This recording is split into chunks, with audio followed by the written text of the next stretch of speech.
It's no different than opening up a newspaper or a magazine and going, well, that article I'm not interested in. That article I'm not interested in. I'm interested in one. Or thumbs down or whatever you do to it so it doesn't show up anymore. It's the same thing. But it's also an opportunity for you to spread the word, right? Tune into the family meeting Sundays at 4. This is a WCPT 820 Heartland Signal News Minute. In the first Republican presidential candidates debate, Vivek Ramaswamy argued that the military resources the United States has been devoting to Ukraine's defense of its country against Russian aggression should instead go to, quote, prevent the invasion of our own southern border. Speaking on the PBS NewsHour one night after the debate, Ambassador of Ukraine to the United States, Oksana Markarova, highlighted the pro-Ukraine message of other candidates and the popular support the war in Ukraine continues to have among Americans. Whether Democrat or Republicans, we have seen it in all polls. I see it outside when I walk in Washington, D.C., but also when I travel. I just recently traveled to Ohio. Overwhelming support. I feel from the American people that they understand it, and they understand how important it is for all of us to win. For WCPT 820 and Heartland Signal, I'm Andy Miles. This is WCPT 820, where facts matter. The following program, Collaboration Radio, is sponsored by Collaboration, and to the extent applicable, their guests. The views and opinions expressed therein do not necessarily reflect those of NewsWeb Radio Company or its management.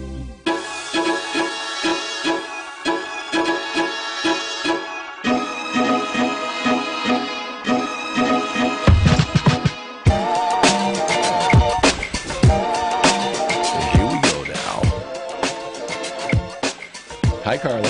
Hello, Anthony. Hi, everyone. Hey, hey, Full studio. Full studio. Full studio. Hello and welcome to Collaboration Radio. We are here at the intersection of art, activism, and social change. I am Carla Stillwell, and that was the music from DJ Lady D. Oh, we love Lady D. Lady D. She's our board president at Collaboration, and we have a house music DJ legend as a board president. And if that doesn't tell you a little bit about us, then you don't know what house music is. I'm Anthony Mosley, and we're also here with the good Dr. Marcus Robinson. Hey, it's good to be in the house with you, Anthony. Thank you all for joining us today at Collaboration Radio on WCPT 820 AM, Chicago's progressive talk radio, and also streaming live on Facebook and WCPT.com and on Collaboration's YouTube, which you should subscribe to while you're there. And then we're also available on demand after the fact at Apple Podcasts, Spotify, YouTube, and everywhere else you get your good digital stuff. We are your host here on Collaboration Radio, where you will be able to catch us every Saturday at 4 p.m. for the foreseeable future, or as long as there is injustice in the world. On this episode, we are holding space to explore the current moment in the theater industry. Oh, that's a big conversation. Imagine its future with Gerald Raymond Pierce and Gabriela Furtado. Cochino. I think I said it. I hope I said it. It was great. It was great. Thank you. And they're both from American Theater Magazine, and they're our Chicago editor and associate editor. We're so glad to have you both with us, and we have a lot to talk about. Collaboration Radio is sponsored by the Joseph and Bessie Feinberg Foundation and donors and members like you. You can email radio@collaboration.org or go to collaboration.org to learn more. Today's episode of Collaboration Radio is sponsored by AV Chicago, Chicago's leading provider of AV production and event management services. If you have a small theater company or a big theater company or a theater company, you can call AV Chicago and say, give me a friendly quote. Anthony told me to call. And if they say, what? Say, let me talk to Jeremy. And Jeremy's going to say, dang it, Anthony, dang it. He did it again. Okay, what do you want? Collaboration is in the beginning of our 27th year as a nonprofit whose mission is to build knowledge, empathy, dialogue, and action around oppression and inequity through live theater, film, and radio. That leverage the power of storytelling and community to cultivate positive social change. You can join us weekly here on Collaboration Radio. Next week, a Labor Day weekend show, we will be joined by pay equity activist Elsa Hiltner, who's also over at Lawyers for the Creative Arts, and Jasmin Cardenas of the Workers Theater, also an amazing storyteller and actor. And that'll be our September 2nd show. We'll be talking about, and everything we talk about today needs to be lined up and backed up by pay equity and workers' rights. We can't imagine the future without laying a proper foundation while we have a chance. And that's some of the stuff we're going to be talking about in a little bit. I hope Collaboration is working towards our new space. We hope to have some announcements shortly. And Carla, you okay? Water? Halls. Went down wrong. Oh, Hall's down the wrong pipe. Hall's down the wrong pipe. Oh, no. Your Radio emergency. Radio emergency. Okay, I'm back. Collaboration is working towards a new space, and we've been without a real space since December of 2020, or was that 21? No, 2020. And we have some very exciting developments. We can't tell them yet because they're not all figured out. But we hope that regardless, you'll join us at our Utopian Ball on November 11th at Venue West.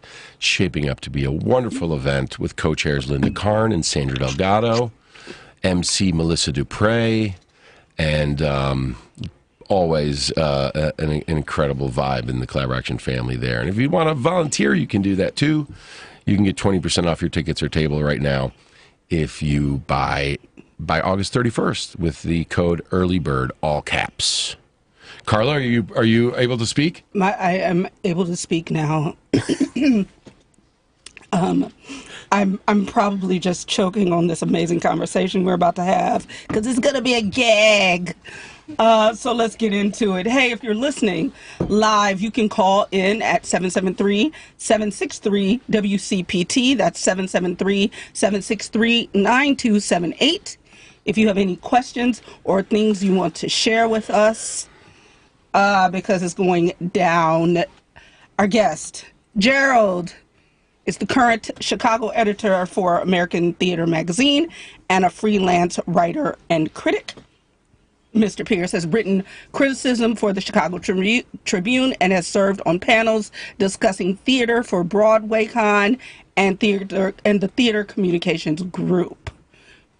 And Gabriela is from Rio de Janeiro, Brazil, and was raised in the vibrant immigrant community of South Florida. She is a U.S.-based actor, playwright, poet, director, cultural strategist, and proud graduate of Northwestern University. She's also a saint because she just shared her water with me so that I did not choke on air. She is excited to serve as Chicago's associate editor of American Theater magazine and strives to honor the city's inspiring, inventive storytelling collectives. Hello. Hey. Hi, thanks such for having us. Such accomplishments. So let's start our discussion with this. Big question. What is your interpretation of the current state of theater in the country first, and then in this microcosm, this bubble that is unique, that is Chicago? The word that comes to mind is flux. The theater community is in flux. It's undergoing a lot of change, a lot of necessary change. And there's a lot of strife in that. There's a lot of pain. There's a lot of real difficult conversations happening in the theater community. And I would say for Chicago specifically, because I do agree it is its own little bubble. Yes. And I think that's why we have at American Theater, like specifically us here, to cover Chicago, the Midwest as well, but cover Chicago. Because the conversations I've been having with a lot of artists get to the point of how the non-equity industry that happens here in Chicago is very different than anything else that's happening anywhere around the country. Even when I was covering theater in Seattle, there's nothing like the non-equity scene that is here in Chicago. So I think that gives it its own special flavor of very, very difficult conversations. Especially, we were talking before the show about pay equity. Right. And that comes up so often in the conversations I'm having with non-equity theaters. And I think that is a very uniquely difficult aspect of trying to figure out theater in Chicago. I could go off on a whole rant about it because I have a lot of thoughts about it. But it comes back to this central idea that I was talking about with Georgette Verdon, who was the former leader of Interrobang before they closed down, which is non-equity theater anywhere else is considered, and I'm going to use air quotes here, considered community theater. Right. And a lot of other cities around the country consider that less than. Consider that like the also-rans, the people who have day jobs and do this for fun. Here in Chicago, we take that seriously. Right. We take that theater very seriously. We take that theater with the same kind of love and passion as those who are at the equity stages. And that dedication deserves the same payment, but the structure around it is not the same as what you might see at the larger equity theaters. I could continue ranting because I have a lot of thoughts, but I'm going to let Gabriella chime in case she wants to add anything herself. No, it's really, really challenging, and it's a monster to start to talk about, especially because these companies weren't built from the principle that one would be able to earn a living. So now to be able to adjust it and welcome everyone into the scene and keep it running even after the, I'm going to say the P word, pandemic, and like even as we are still, in it and we are experiencing the difficulties, it has a lot to do with the financial structure, but also where we are able to get those sources of income from. Previously, I think that, we saw our audiences a lot more full. So even though it was a struggling model, it was one that people went and supported.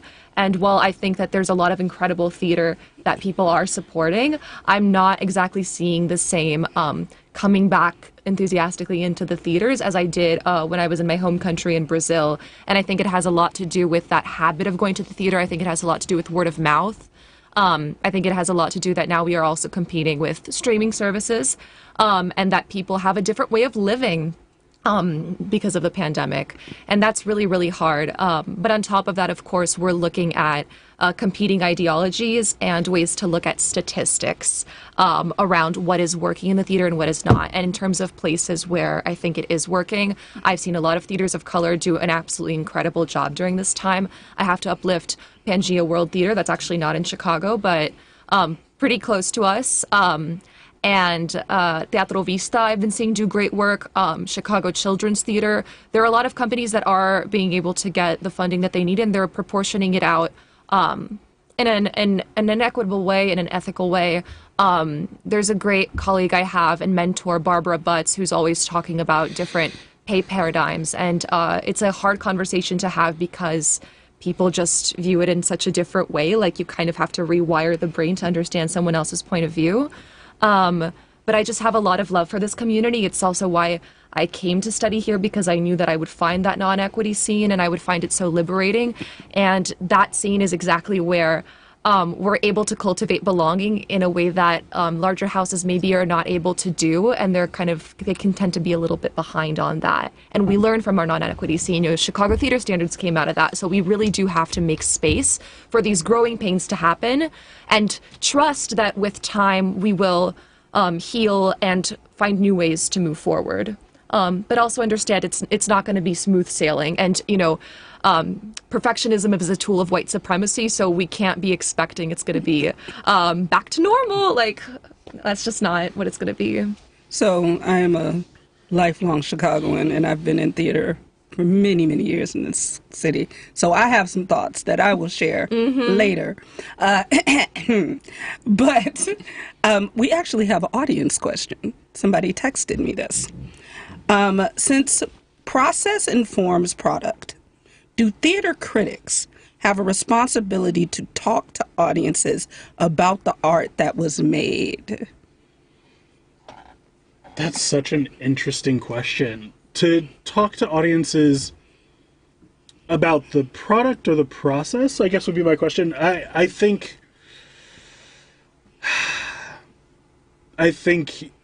theater journalism does. Theater criticism, yes-ish. Okay. Because I will speak for myself. I can't speak for the entire industry, of course. I see myself as a critic, as somebody who is having a conversation with the art that is put in front of me. Okay. I can only have that conversation from my point of view. I can only have that conversation as a 33-year-old black man in Chicago right. or in Seattle. And I'll tell you, when I was in Seattle, there were multiple times where I got feedback, we'll say, from readers who very fervently disagreed with my point of view. And I had to respond and be like, that's fine. That's fine. We're allowed to have that conversation, have those differences of opinion. That's what art is. So I think the tricky part of saying criticism, conversations with the audience, is that the whole point of art is that everyone can walk away feeling and experiencing something completely different.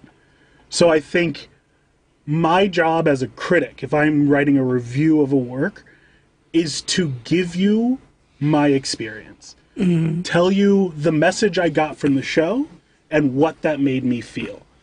Now, I know there are plenty of critics out there who do not do that the same way, and who would rather evaluate based on thumbs up, thumbs down, this was good, this was not. That is not my personal point of view of how criticism should work. But I do think, and we've been wrestling with this at American Theater, mm-hmm. there is a level of having an audience conversation that I don't know that journalism has fully figured out mm-hmm. on how to bring a representative idea from audience members and have that conversation. Because with any of our articles, unless we're crowdsourcing, and we did a little bit of that in other areas of my time at Seattle Times, not personally with theater, mm-hmm. You're talking to a handful of people. If you're lucky and you have the time, maybe a couple dozen people, and trying to get a sense of the whole. And that's just so wildly not possible. Well, now, so let me throw this out there. Yeah, please. So, is it the responsibility of arts journalism to see all the art that is before you? Yeah. Because I think one of the things that has happened, one of the reasons that these models are falling, is the gatekeeping of it all, right? That the people that say that they are critiquing, criticizing, reporting on the art are only reporting on a piece of the art. I agree. And I'm so sorry I'm monopolizing. But I totally agree that it is. And when I came back to Chicago from my time in Seattle, I reached out to all the PR folks that I could get, like that I had worked with in the past, or as many that I could find, and just said, hey, I can't write about everything, but I feel it is my job to see as much as I can. Mm-hmm. So I may be in contact for that, because when I first started doing criticism mm-hmm. in this city as a freelancer who wasn't getting paid but just loved writing about art, I faced a lot of gatekeeping that wouldn't let me in the room. And I was broke. I was broke. I had a day job. I was stage managing in the evenings because I loved theater, but I had no money to pay to go to these shows. And so I was hoping that folks could help get me in that room. Mm-hmm. And I faced a lot of difficulty getting in that room and seeing that art. Right. But now that I have the platform I have, I do feel it's my responsibility to see as much as I physically can and talk to as many folks as I physically can, whether it's for an article or not, having conversations with artists about what they're passionate about, what they're interested in, what they're doing next, why they're doing the things they're doing, why they're inspired by other people, who am I not seeing, those kinds of conversations. Being as informed about the field as a whole can only make me better at my job. Right. I'd like to jump in and posit my theory on the rise and current state of Chicago theater. Is the success and the depth of Chicago theater is completely correlated to the the white supremacy and segregation of our city. For theaters to thrive, you need certain things. You need a lot of restaurants and bars around them. You need safe neighborhoods to walk to. You need artists who are willing to, work for $400 for 6 weeks. And the segregation in Chicago separated and created such inequity over so many things that the majority white neighborhoods that had a median income of $100,000 or more is where 98% of the theaters are. And in many ways, that was based on wealthy, middle, upper class, blue hair subscribers. And the bubble has popped. And it's a great time to reimagine an ecosystem that will serve the entire city. And that's what we have been trying to do at Collaboration and touring through the city. But as this maybe our nation's great cluster of theater artists, and so many great things have come out of this city, I really think it's important that everybody embrace this reality that we were what we were because the segregation was so well implemented. Redlining was invented in Chicago. And everybody has to realize that, because if you just go back to the same old patterns, you're driving your theater company off of a cliff. But here's what's interesting about when Anthony just said, hey, y'all, call in 773-763-9278. What's interesting is, though, that same system created an ecosystem of theaters that have survived.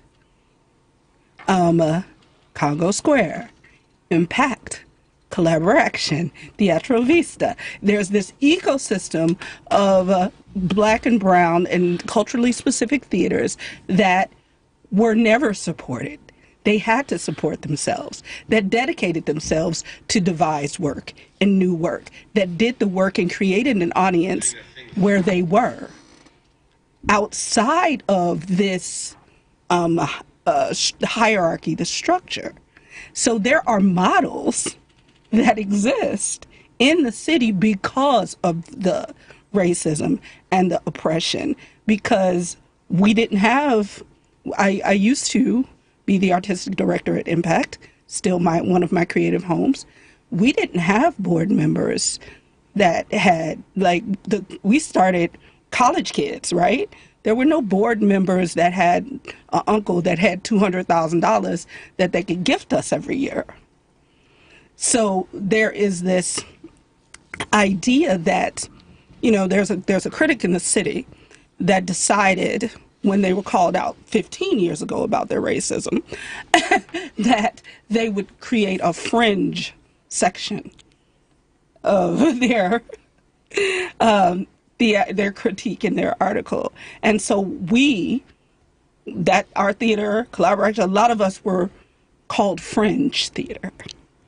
We weren't even critiqued that person, those people, those higher critics would not come.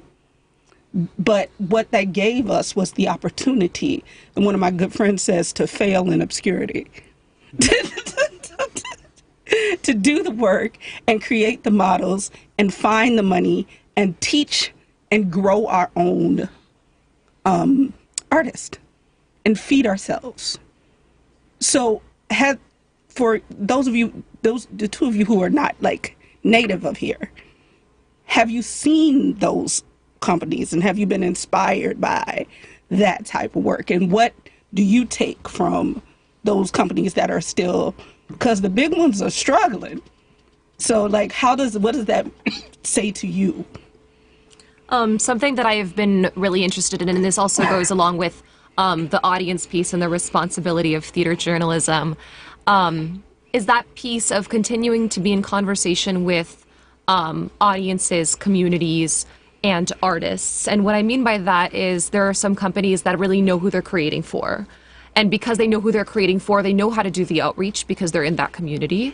And they know what kinds of things they might seek. And so they're also more agile and able to kind of pivot and provide what people are looking for. If you're a larger company, you might be kind of more set in your ways. That's at least what I've observed.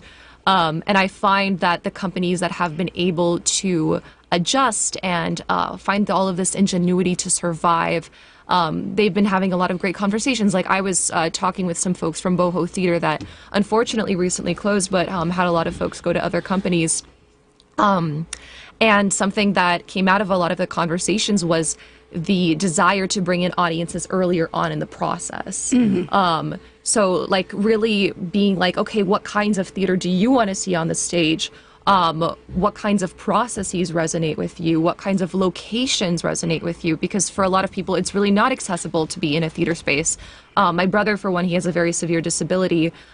He's an adult, but cognitively it's as if he were two. And it is incredibly difficult for him to be in the actual space. So something I'm really inspired by is all of the outdoor theater that we've been seeing throughout the summer.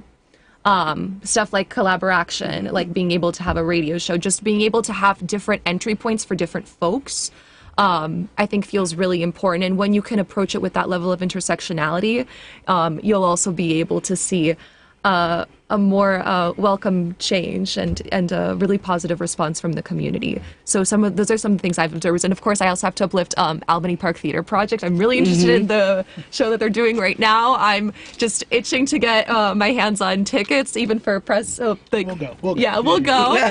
Even for like, como se dice, like arts journalists like ourselves, like it's tough to get our hands on those tickets because it's like in demand, and they're planning to do it, as long as they can. So that gives me a lot of hope for sure. JR, what are some of the things? I would just say, just going back to the companies you name and like what I find inspiring about them is the idea, and you're speaking a little bit to it, I just want to put it in different words, is saying that they are more mission driven, it feels, than some of their larger theaters in their cohort. I feel like they had to be, because of that fringifying of them. They have to, because they're not going to get the same publicity as the big guys, the things that are going to get in front of all the eyes. So they have to figure out who their audience is, what that audience needs, more than the people who are just like, I can put on a big flashy show and people come see it because it's a big flashy show. Right. Like these people have to figure out what is best for their community, and I include you all in that. I include you all in that work, and I think that has made the current ecosystem better for them, because they're not struggling to find out what happened to their audience. They've been connected to them for years. They know where their audience is and what they need at this moment. So I would just say I have found that really inspiring and really interesting to write about and think about and talk about, in terms of why these theaters still feel so important and impactful, and a lot of the theaters you were talking about outside of the city as well, like Pangea, like some theaters in Milwaukee and places like that. Just the idea that they have centered their work on the ground with the people who they are trying to serve. And sometimes that doesn't mean spending all of your money on a big production. Right. Yeah, Congo Square with education. I mean, that's a tremendous example, and something I absolutely look up to them for. Well, you can divide Chicago theater ecosystem into nonprofits that are actually commercial and that pick shows based on projected sales.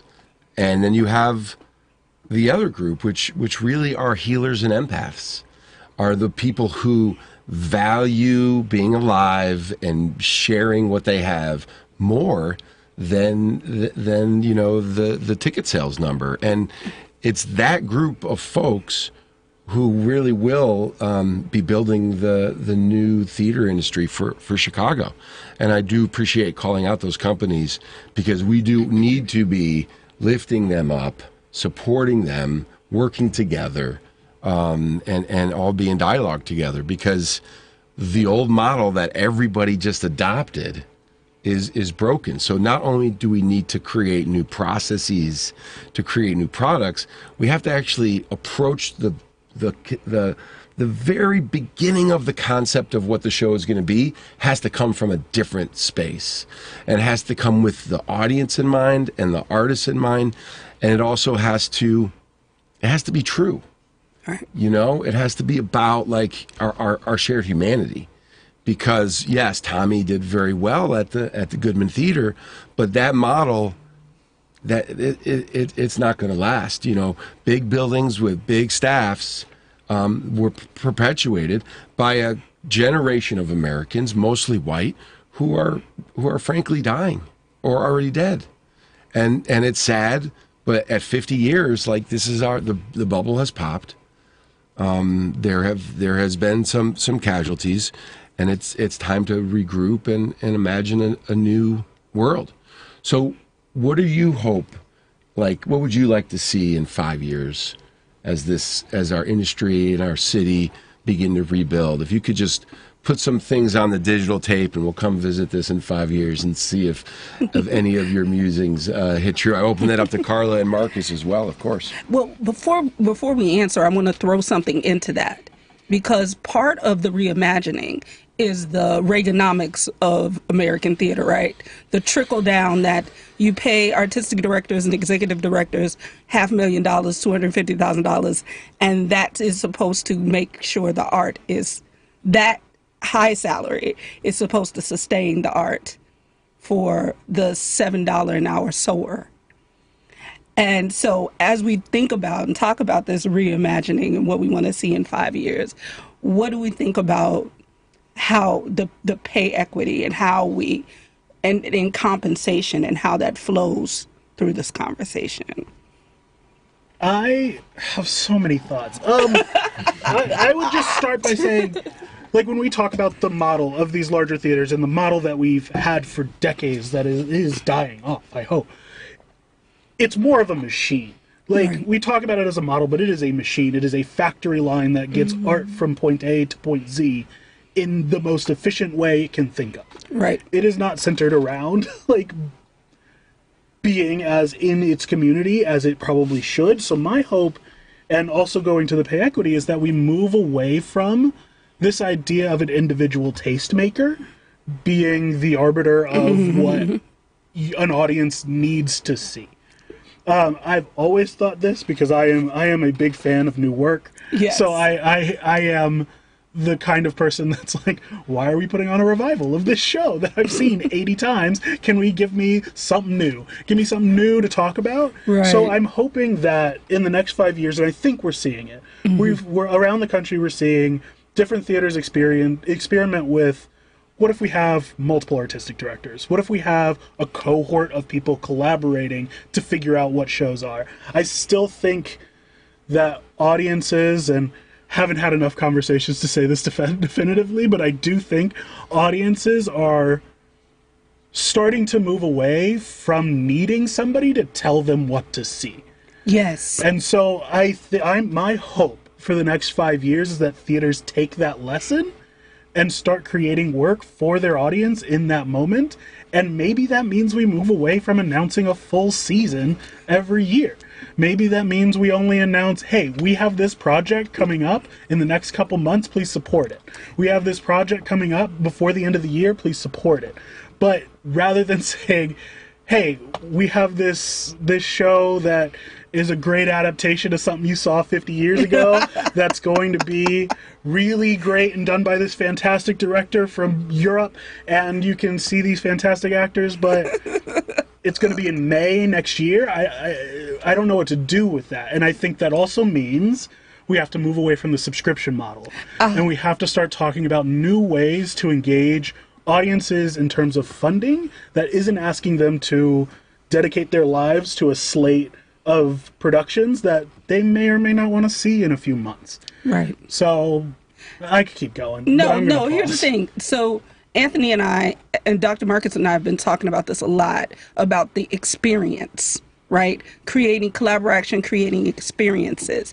And what I've noticed, because my niece, quick story, my niece and her friend came to Chicago, did a whole thing. They bought the Beyonce tickets. They came. It was a weekend. It was a moment.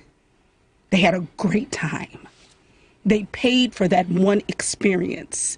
They have the memories. They have the moments. And now they're on to the next experience. And I think that's because music is doing fine. concerts are doing fine, because I think what we learned during the panorama is that there's not a lot of time, and people want experiences. So to your point, we have a membership model. You're all in on all of this. And it may be a concert, it may be spoken word, it's a moment. So, and as an artist, what is that, as an artist and a critic, what do you do with this idea that, oh, we're moving to these experiences, now what do I do, Oh my gosh, it excites me so much, actually. It's what I've been hoping that we would move toward. I mean, after the panorama, as they say. I love that. I was already kind of craving that celebration, that communal moment. I've never been a fan of okay, shut off the lights and now we see this thing and now we go away. So, even if we are talking about adaptations or revivals, what is different about it, right? Or how are we immersing people in the experience? How are we offering belonging to people who might not have been included in that original experience? I'm actually someone who loves Shakespeare, believe it or not. I do too. Thank you. I do too. I love Shakespeare. I'm a fan of the Bard. I am such a fan. And so I was really excited because coming out of the pandemic, one of the first things I did was an adaptation of Much Ado, and I worked with a lot of amazing people on it. It was Much Ado About Nothing, a Miami Party to Joy, that I got to direct. And we did it as if it was Miami, and the war that they talk about in the show, it was the panorama. Right. And just being able to go in and the audience was dancing, and it was music that the cast had chosen and that I knew audience members would like because they were of the moment. So I think it'd be really exciting for us to truly, as JR was saying, keep an ear to the ground on the times. It's not just about, oh, I think this is going to be super successful because it has these big names and it sounds great. I'm really excited about audiences being able to feel that they too are stakeholders as much as artists. And I'm really excited about the possibility of more new work, for sure, especially as a playwright and an actor. I just think that there's nothing more exciting than work that answers our exact moment. And even if it might age out, I think that we can also extend ourselves grace in just trying to make sense of the moment that we are in the world. And maybe that play won't do well in a few years because we will have found better vocabularies of healing. But I think that the attempt is what is valiant. So. Awesome. We have, all we have to do is look to Toronto and look to South America for models that are not assembly lines, that are actually designed with and for the audience. In South America, some people call American theater fast food theater. Yeah. Sandra and I went to the Colombian festival as American delegates with the TCG team about 10 years ago. And we were just blown away by the sense of community and the invitation to the audience as a core missing piece of the actual experience. And we just, the cookie cutter assembly line, which normally was started with a white male at a typewriter in a cabin somewhere. And then that was finished. Totally isolated by definition. Yeah, and then by the time the actors, usually the most innovative people, come into the rehearsal room, the set is done, their costumes are done, their props are done, everything's been blocked, and really the company is actually focusing on the show that's coming up in 3 months. And Marcus and I talked about this a lot, and my amazing wife and Collaboraction co-founder Sandra Delgado did this very much in her show La Habana Madrid, where as an artist you are speaking to the unspoken. You are able to tap into the thing that a community of people really not only want but need to see manifested, so that they can continue to dream and to pursue this concept of the American dream, and which is, everyone talks about happiness. It's really just about not being miserable. Mm-hmm. That's happy, right? And I think our theater artists can help to build and manifest that kind of world. Marcus, what do you remember those conversations? Yeah, I think for me, where I'm landing on this now is that it's really about engagement, engagement with the audience, what's going on in their lives and their stories and their struggles and whatnot, and having artistic interpretations of that inform what happens on the stage. And when you engage people in the interacting with it, it's an interaction with them as opposed to a patient patient-master relationship. It takes it out of that kind of medical model and put it more in the rave model, if you ask me, that allows for people to engage the art in an interplay. Because if you want to get my money for $100 a ticket, $150 a ticket, see some real stuff, have a great experience, well, give me something that I can join in with. Because I don't enter into the space as an empty vessel, say, pour into me imaginative stuff because I can't do it for myself. No, I want to come and be a part of a community of people who are doing that thing. And it just so happens that there are a few people who had the foresight to create something and polish it up so they can set it up so we can experience it and then interact with it. Now that is theater to me. Everything else is just a show. And this is the thing. So, for those of us who like the Shakespeare, I think people forget that Shakespeare was really the Tyler Perry of his day. Yeah. He was really he wrote for the common man. And what you did was you went to see the 3-act show with your whole family and a jug of wine and a boar's head. And you sat there and you ate and you drank and you talked to your people and you talked at the stage, and it wasn't interactive. This Victorian thing that theater has become isn't natural to anyone. I was trained in the discipline of African-centered theater. You're from Brazil. I know you understand. Like, it's supposed to be around and people and everybody is supposed to be engaged. This thing is coming to a head because it's not natural. It doesn't feel good. Right. And I did want to put another piece in about this future thing, is that it has to produce a flow of goods and services and currency and energy such that the artist is a living, breathing, contributing, middle-class, living kind of human being that's right next door to your teacher, your dentist, your lawyer, and Indian chief, however defined, not starving artists. All right? Absolutely not. If we want to have the best of our humanity reflected on the stage, then we have to make room for the best of our humanity to relieve themselves of the concerns of the world so that they can come out and reveal themselves in the ways in which, the revelation that we're all dreaming for, wanting for, and needing for our own sense of humanity and community and belonging. And when we're so starved at this. How can we tell we're starved at it? Because we're so polarized and at each other's throat nowadays, because we're starved of these opportunities to commune together in theater. And, theos is somewhere in the midst of the word theater. Theos, meaning the spirit of God, the essence of who we really are. It's the mirror shining nowhere brightly. So, well, as Joseph Campbell would say, the poet and the theater artist is actually speaking to the eternal, which is different than the everlasting. It's the nature of our being, so much of which we do not know. Yes, and we're still just trying to figure out. And what a great place to do it in commune with an audience. And if you are a small theater company or a big one, and you are not paying your people a living wage, which in Cook County is $19.26 an hour right now.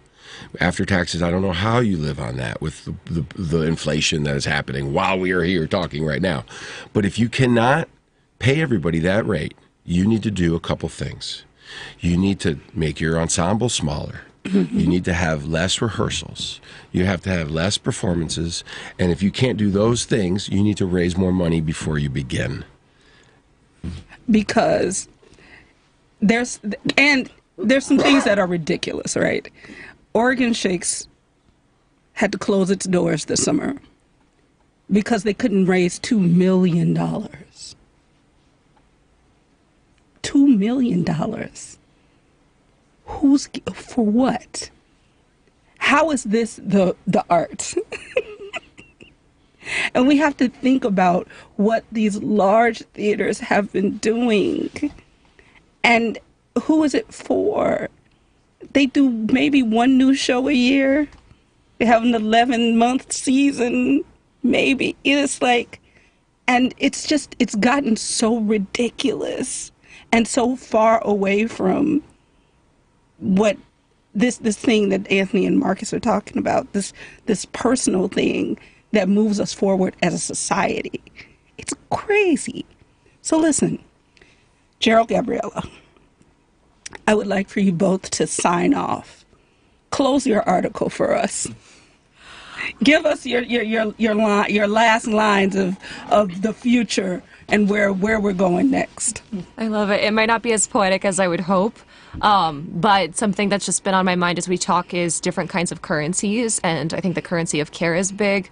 I love theater that feeds, theater that will really try to look at someone's whole humanity and support a community, and I think that there are different ways to do that. That being said, I also think that a lot of theaters of color have been figuring out some great ways to change their pay paradigms, and in addition to feeding, they'll also pay like a baseline salary to everyone per hour, so then the people earning the most it won't be like by position, it'll be by how long they work. So in this model, for instance, like a stage manager would make more than a director. Right. And I think that's incredibly interesting and exciting to me.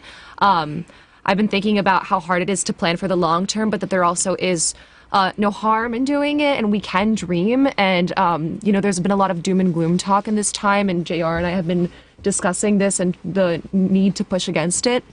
And a place where I've been finding also a bright spot is seeing a company like Black Ensemble Theater really plan for an extraordinary expansion and a beautiful campus. And I would really love to see how those spaces can become integrated within our communities, and they're in partnership with local businesses. I think in terms of stories, there's a book that I really love. I approach things like in a very interdisciplinary way, so I also see this as a piece of performance, but The Story of My Teeth.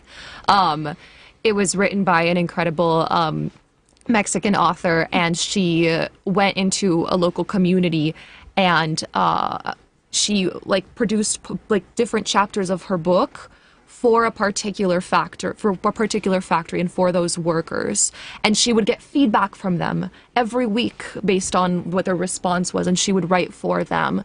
And I think about projects like that. I think about Moises Kaufman and how verbatim theater really speaks to me and speaks to thinking about our responsibility, the responsibility within all of us to support one another as a community. I don't think that the issues that we're going through right now are because of any one person. I think it's because of a system, and we are all complicit in a lot of things. And we need to be able to make space for us to understand that, for us to work through those things together through the arts, because those stories matter, and we're seeing those issues show up as well in this industry, which we hold very dear, and we consider the art form sacred, but the form in which it is practiced, that's not sacred. That we can let go of, and we can make space to make mistakes as we do some trial and error to cultivate the next generation and the future of our field. Yeah. I'll close my thoughts just as I usually do my articles with somebody else's thoughts who's much smarter than me. I want to bring up a thought that Michael Bobbitt said to me, which was this feeling that theaters moved away from the Shakespearean idea of making sure that the populace can experience it.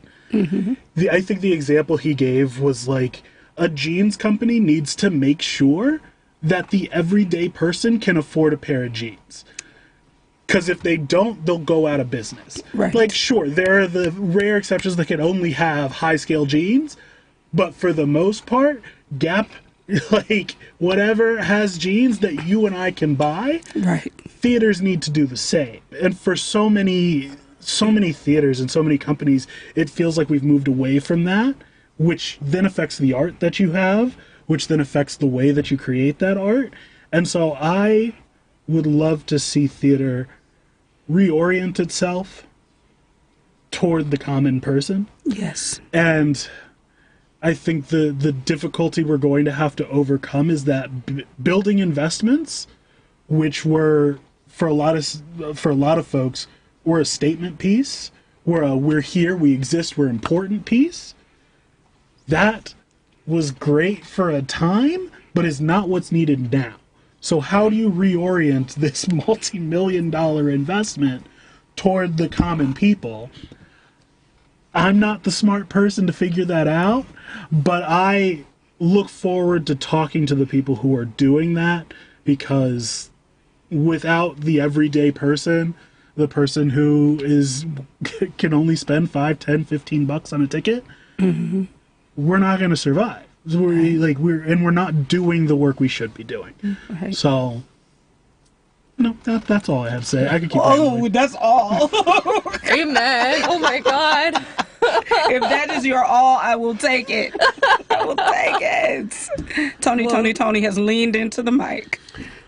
Well, I'm just thinking about the theater as a sacred portal, as a place where as Marcus would say, where we can manifest our co-dreams together, and we can, learn new things and feel new things, and then maybe say and do new things, and for all those people who are, Chicago theater artists, mostly non-union, but the people in the city are absolutely amazing, and to be able to work alongside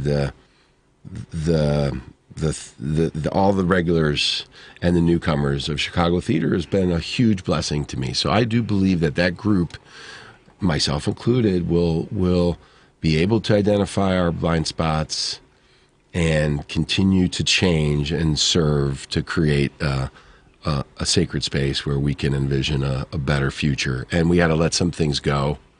And, we just had a new moon. There's another one coming. So it's always time to time for witchy magic. Yeah, exactly. The good stuff. TCG will be, the Theater Communication Group Conference will be in Chicago next summer in June, I believe. I'm going to be on the steering committee. Maniacal laugh. It's going to be a great time. So for those of you who are listening and want to put your finger on the pulse of theater in the country, keep looking out for that type of stuff. Thank our guest so much for being here today. Couple of closing comments. Dr. Marcus has been over there. Collaboration is supported.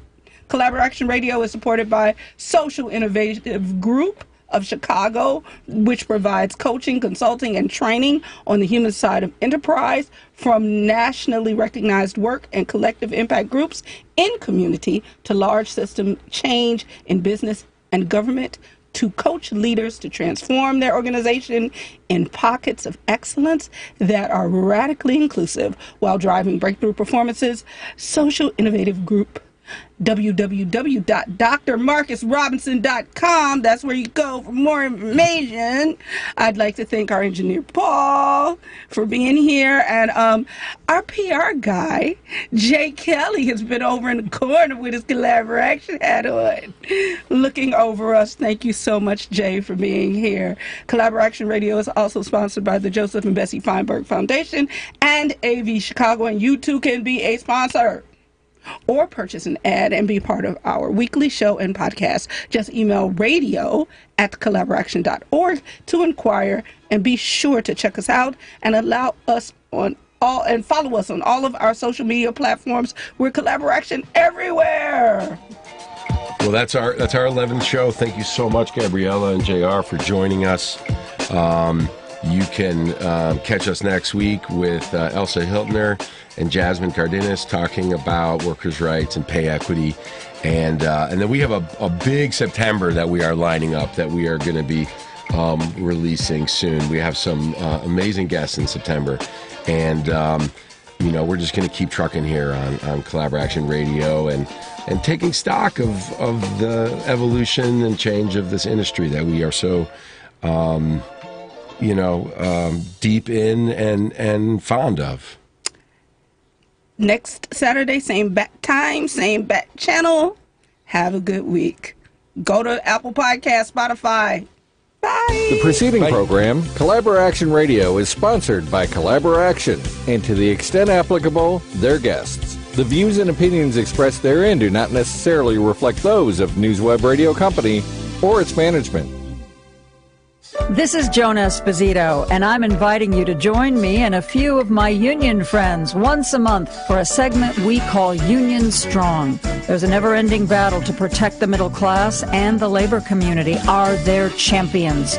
Union Strong brings labor leaders together to talk about the challenges and triumphs they face every day. Sponsored by Smart Local 265, Roofers Local 11, and Megant Financial. You're listening to WCPT 820 because facts matter. NBC News Radio, I'm Julie Ryan. The 60th anniversary March on Washington is drawing thousands to the nation's capital. Civil rights groups are marking Dr. Martin Luther King Jr.'s historic 1963 March on Washington with a Saturday rally at the Lincoln Memorial. It's a precursor to the actual anniversary on August 28th. President Biden and Vice President Harris